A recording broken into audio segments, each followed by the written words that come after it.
말씀을 좀 정리를 읽기는 요한복음 7장 25절부터 53절까지 읽었습니다만은 아마 다 하지는 못할 것 같고 36절까지 하나님 되신 예수님, 다시 말해서 칠판에 있는 대로 성부와 성자의 동일 본질에 관련된 내용들을 살펴보고자 합니다.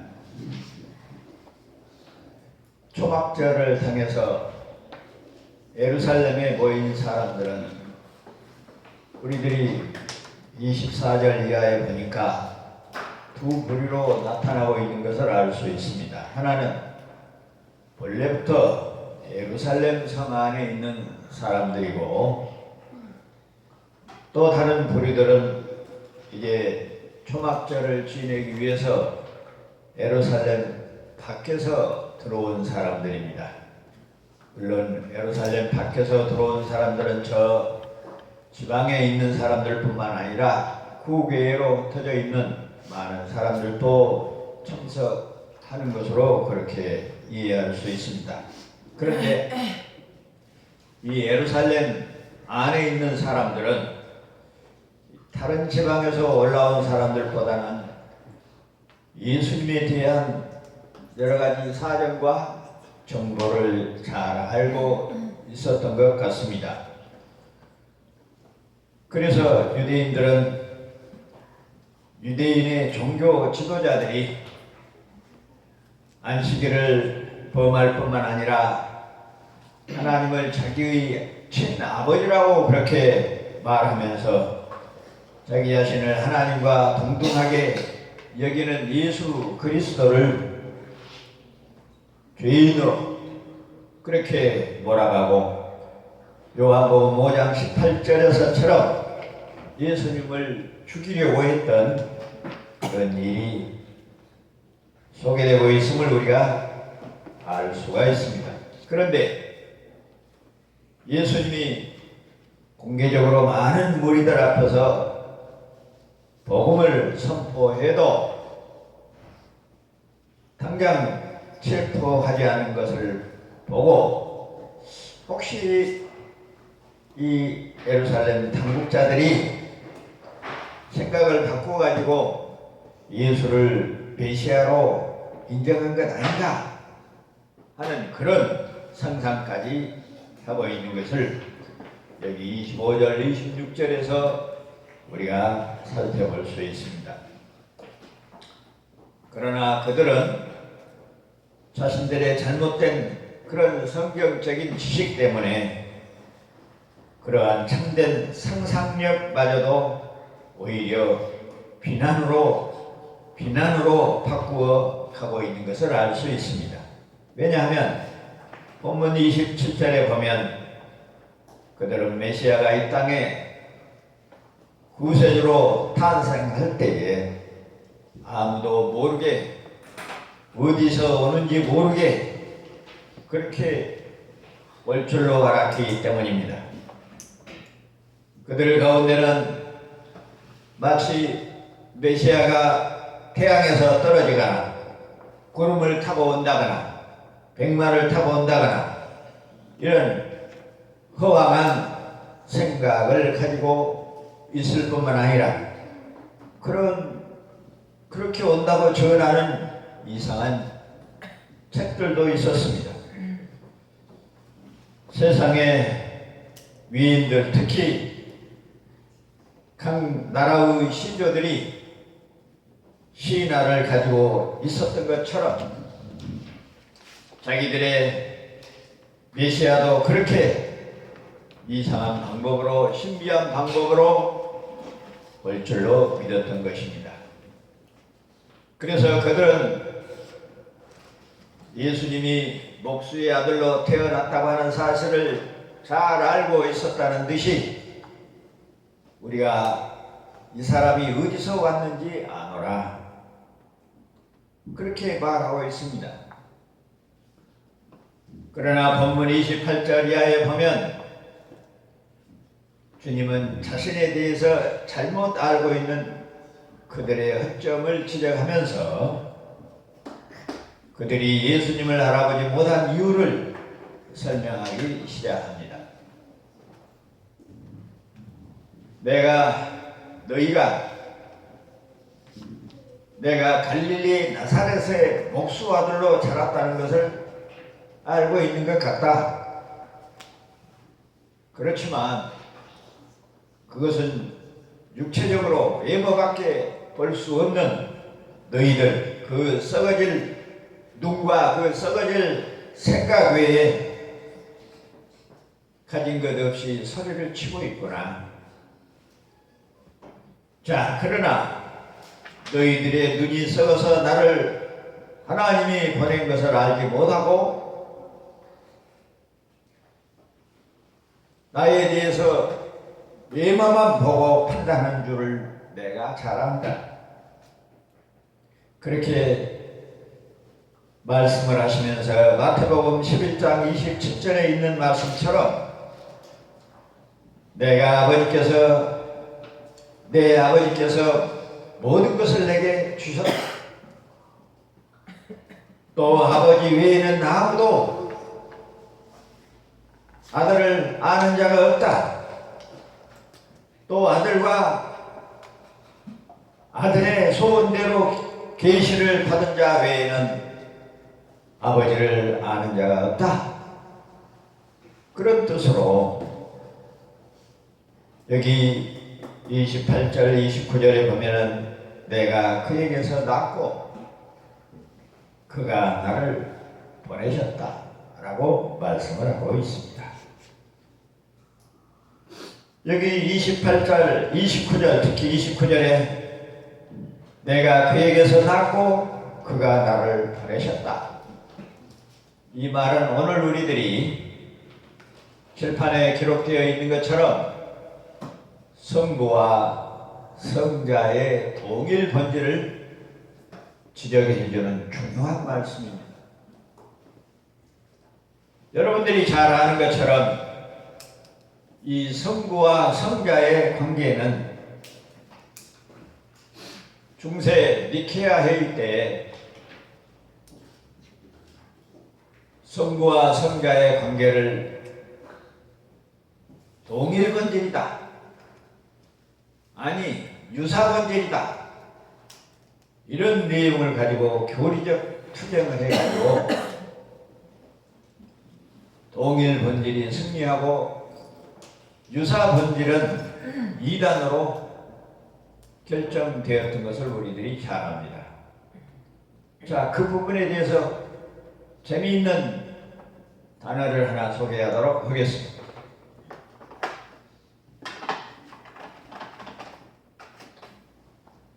여기 지금 칠판에도 단어가 하나 나와 있는데, 자, 누가 한번 읽어볼 사람?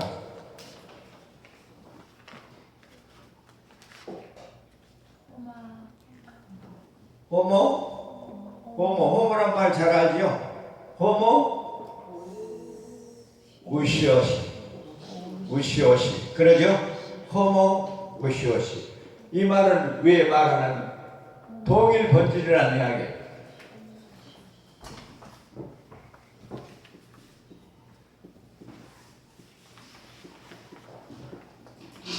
호모라는 말이 뭔 말이에요? 호모? 우리가 많이 쓰지 않아요? 호모.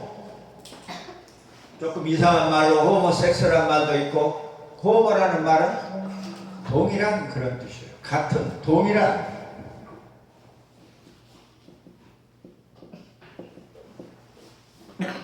그래서 호모라는 말을 사전에 찾아보면요, 동성애자를 말하는 경우도 있어요. 그러나 여기서는 동일한, 같은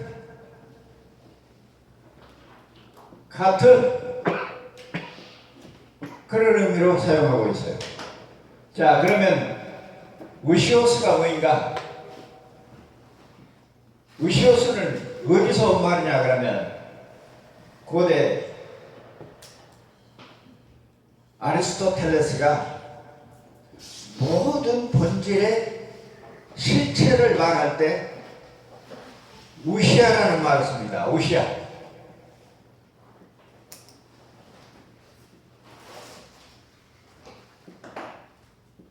우시아라는 말은 뭔 말이냐 그러면 방금 아리스토텔레스는 실체라고 했어요.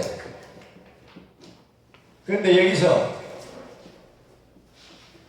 우시오스로 표현하고 있는 것은 본질이라는 뜻이에요. 본질.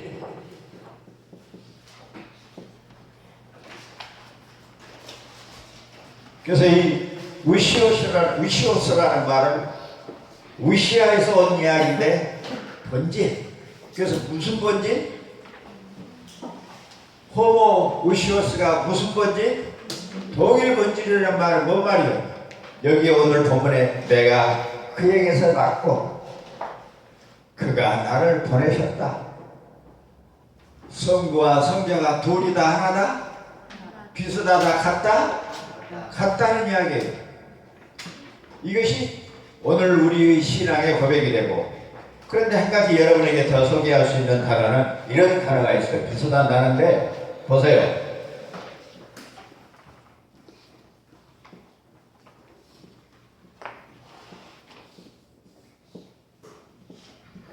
호모의 우시오스. 뭐가 틀려요? 위에 말과 위에 말과 뭐가 틀립니까? 네? 이오타가 하나 더 들어있어. 그러죠? 영어로는 아인데 헬라어로는 지금 이 글자 하나가 더 들어있는 거예요. 그래서 이 호모는 아까 동일한 그랬는데 호모이 그러면 비슷한 그런 의미를 가지고 있는 거예요. 이오타라고 하는 글자 하나가 더 붙으니까 비슷한이라는 의미로 바꿔져요. 그럼 우시오스는 뭐예요? 똑같은 본질이라는 이야기로 지금 여기서 사용되고 있는 거예요. 그럼 결국 이 말은 무슨 이야기예요? 유사 본질이 되는 거예요. 같은 것이다, 같지 않다? 여기서는 같은 것은 아니다. 비슷할 뿐이다. 이오타라고 하는 단어 하나 가지고. 그러면 이 동일 본질은 누가 주장했냐? 그때 당시에 아타나시우스라는 사람이 있었는데, 이 아타나시우스라는 이름이 좋으니까 여러 사람이 사용했어요. 그래서 여러 사람과 구별하기 위해서 알렉산드리아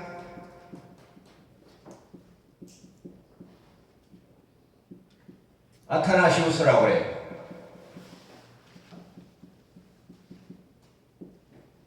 알렉산드리아 아타나시우스가 동일 본질을 주장했어요.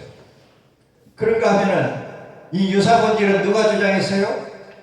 아리우스라는 사람이 주장했어요. 그런데 참으로 이런 이야기도 이 이오타 글자 하나 때문에 아리우스는 무엇으로? 이단으로 정죄가 됩니다. 우리가 원어를 봐야 된다. 성경을 그냥 자기 마음대로 풀어서는 안 된다. 글자 일액 한 점이라도 중요하게 여겨야 한다 하는 말이 바로 이런 데서 실증이 되는 거예요. 이 사실이 니케아 회의에서 결정이 된 거예요.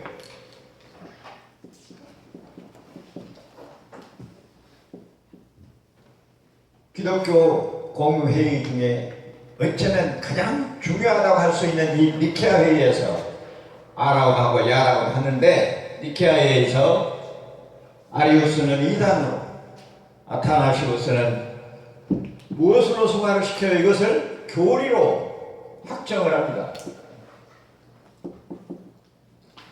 성부와 성자는 어쩐다? 동일 본질이라고 하는 사실이에요.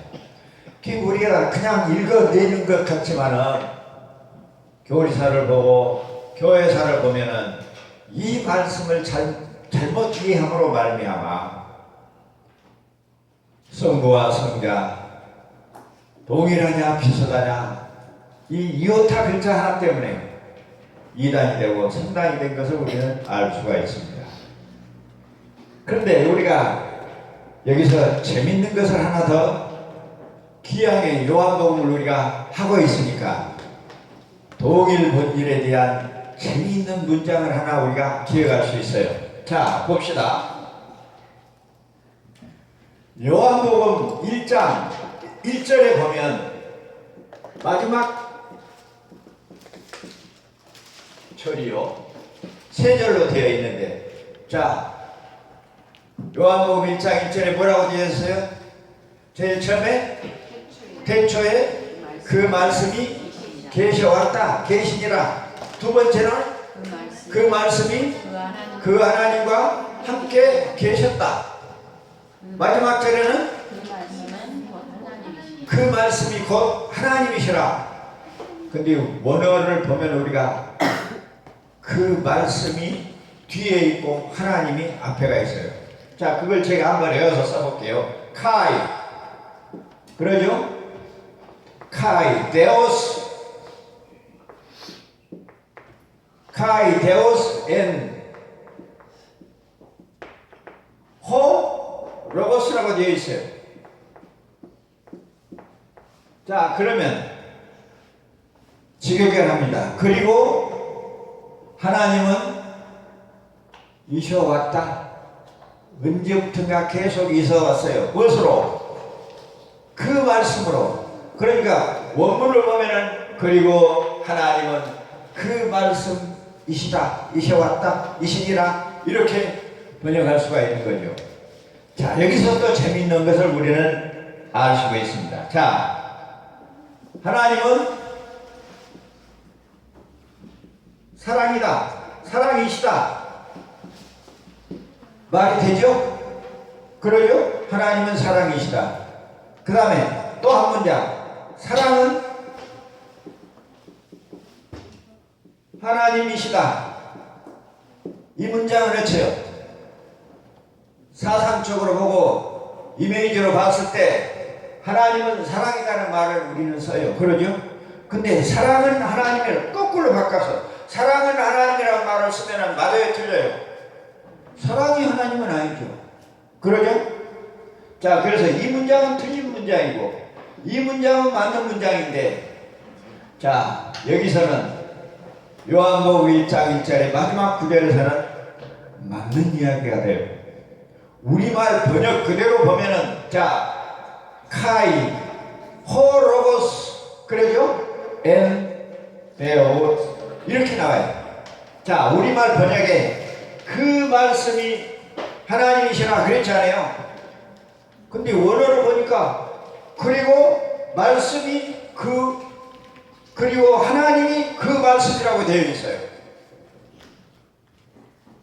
그러니까 하나님이 그 말씀이라는 말과 그 말씀이 하나님이라는 말씀을 외쳐요? 같다는 이야기예요.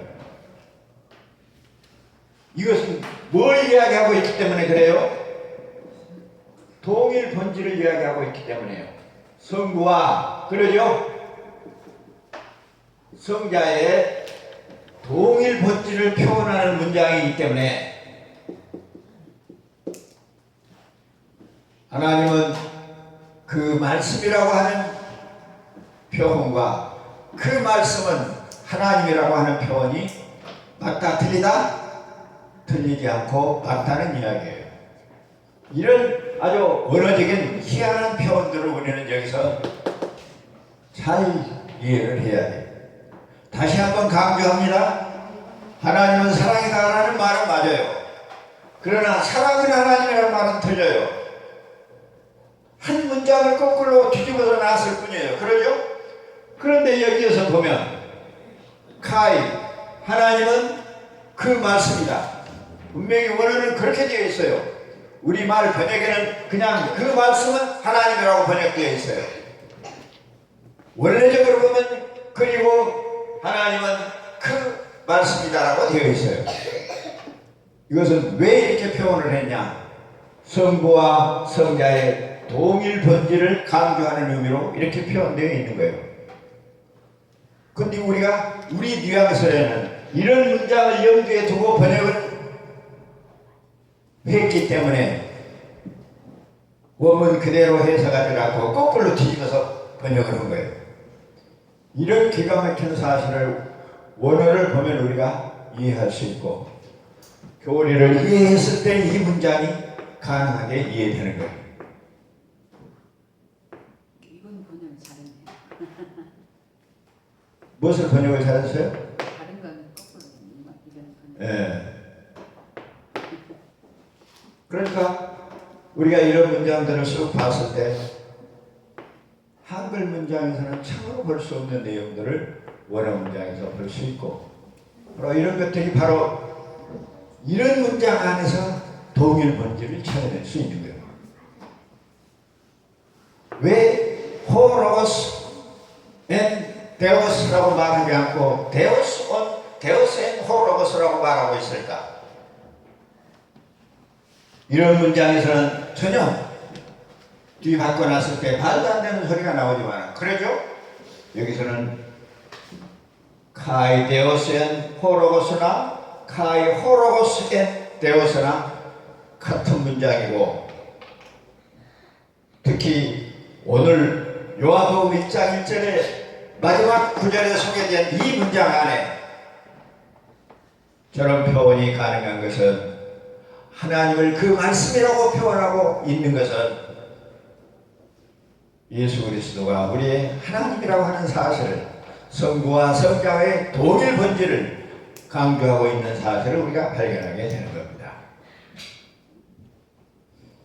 자, 우리가 요한복음 1장부터 시작했어도 첫 부분은 원어 강의를 못해서 중간에 와서 했기 때문에 이런 말씀을 중간에 와서 이야기를 하는데 그런 의미로도 요한복음 1장 1절에서부터 원어 강의를 못했던 것은 다시 한번 할 필요가 있다는 생각이 듭니다만 자 어떻든 본문으로 돌아가서 이 유대인의 사정들을 보면 지금도 우리의 많은 교과서에 보면 예수님의 신성을 무시하고 사대 성인의 한 사람으로 취급해서 목수의 아들 정도로 그렇게 이해시키는 경우가 많습니다. 왜냐하면 예수께서 메시아 즉 세상의 구원자요 나를 구원하시는 하나님이라고 하는 그 지식은 성령의 인도하심을 따라야만 그런 신자들에게만 가질 수 있는 신앙이기 때문에 그렇습니다. 그러나 지금도 성령의 역사를 받지 못한 사람들은 이러한 깊이 있는 의미들을 그들은 받아들이지도 못하고 이해할 수도 없고 믿으면서 제외된 사실들을 우리가 발견하게 되는 겁니다. 이제 30절에 보면 본문 30절에 보면 이 말을 듣고 있던 유대인들은 이 말이 무슨 말이에요? 예수님이 성부와 성자의 동일 본질을 강조하고 있는 이 말을 듣고 있던 유대인들은 하나님을 못 오가는 말이라고 단정을 합니다. 참나마도다. 그래서 예수님을 어떻게 잡려고 했으나 그렇게 실행하지 못하고 있다고 하는 사실도 밝히고 있습니다. 왜냐하면 그것은 물론 아직 십자가에 죽으실 때가 아니었기 때문이기도 하지만 이처럼 무자비한 인간들의 어마어마한 모략이 끊임없이 계속되었지만은 하나님의 경륜, 하나님의 계획은 조금도 어길 수 없다고 하는 사실 때문입니다. 31절에 보면 그러나 많은 무리들이 그 많은 무리들 중에 허다한 사람들이 유대인들의 교권주의자들과는 달리 예수를 믿고 따르는 사람들도 있었습니다. 그리스도께서 오신다고 할지라도 메시아가 온다 할지라도 자기들 눈앞에 있는 이분처럼 행할 수 있겠는가? 이분처럼 많은 기적을 행할 수 있겠는가? 이분처럼 자비를 베풀 수 있는가? 그런 말을 하고 그런 생각을 하기 시작한 겁니다. 예수를 믿고 따르는 일은, 예수를 믿고 따른다는 것은 따르는 이러한 무리들의 소문이 이제 온 세상에, 유대 온 땅에 전파되고 결국은 유대의 종교 지도자들, 즉 대제사장급 바리새인들에게 전해져서 그들이 하수를 종들을 보내서 예수를 잡아오라고 파송을 합니다. 그것이 본문 32절에 나와 있죠. 유대인들의 하속들은 예수를 잡기 위해서 기회를 노리며 예수님을 둘러싸은 많은 사람들 사이에 끼어서 숨어 있었습니다. 예수님이 죽어야 한다고 하는 사실은 그들 사이에서 공공연한 사실로 결정되었습니다. 그래서 잡아갈 수 있는 약점만 나타나도록 눈에 쌍심지를 켜고 노려보고 있는 그런 중이었습니다. 그러나 본문 33절에 보면 주님은 아랑곳하지 않고 말씀하시기를 내가 너희와 함께 조금 더 있다가 나를 보내신 이에게로 돌아가겠다. 너희가 나를 찾아도 만나지를 못할 것이다. 나 있는 곳에 오지도 못할 것이다. 이렇게 말씀하시면서 자기 자신의 지상생활이 십자가에 못 박혀 죽으시고 부활하신 후에 승천하셔서 이 세상을 떠나갈 일이 얼마 남지 않았다고 하는 사실을 그들에게 암시하고 있었습니다. 뿐만 아니라 그렇게도 기다리고 기다리던 대망하던 메시아가 왔지만은 너희들은 받아들이려고도 하지 아니하고 오히려 죽이려고 하고 있다고 하는 사실을 공포하고, 그리고는 오히려 또 다른 메시아가 올 줄로 생각하고 기다리고 있는데 이처럼 어리석은 일이 또 어디 있겠는가? 너희는 하나님이 주신 천재 이루의 기회를 지금 놓치고 있는 것이다. 그렇게 말씀하시면서 예수를 메시아 구세주로 믿지 않는 자들은 주님이 계시는 곳이 곳에 가서 함께 살 수 없다고 덧붙여 말합니다. 그래도 유대인들은 이러한 예수님의 말씀을 이해할 수가 없었습니다. 그래서 본문 35절에 보면은 이 사람이 어디로 간단 말인가? 도대체 어디로 가기에 우리가 자기를 만날 수 없다고 말하고 있는가? 동문서답의 질문을 자기들끼리 주고받고 있습니다. 그리고 예수 그리스도의 가르침을 조롱하고 멸시하는 말씨로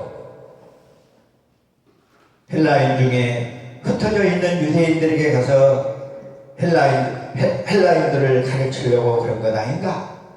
헬라인들이 어떤 사람들입니까? 하나님을 모르고 유대인들에게는 개처럼 취급을 받았지만은 그들은 철학과 수학과 모든 학문의 연구에 발달시키는 아주 훌륭한 사람들이기는 했어도 그들에게서는 하나님을 찾아볼 수 있는 신앙이나 믿음은 없었습니다. 그래서 비아냥거리는 쪽으로 헬라인을 가르치려고 하는가 그렇게 말하고 있는 거예요.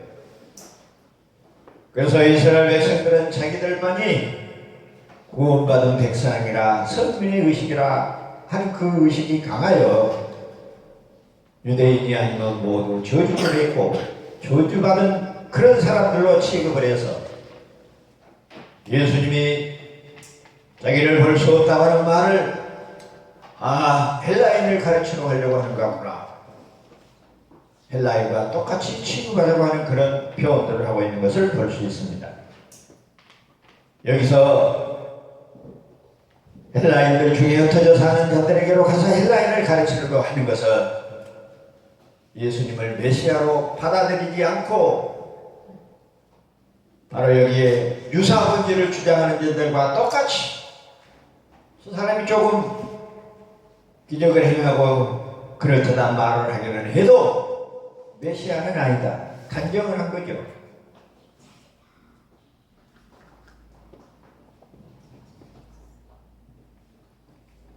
그런 표현은 예수님을 멸시하는 표현이었습니다. 예수 그리스도의 가르침까지 여호와 하나님을 못 오가는 이방인들의 계문으로 그렇게 취급을 했습니다.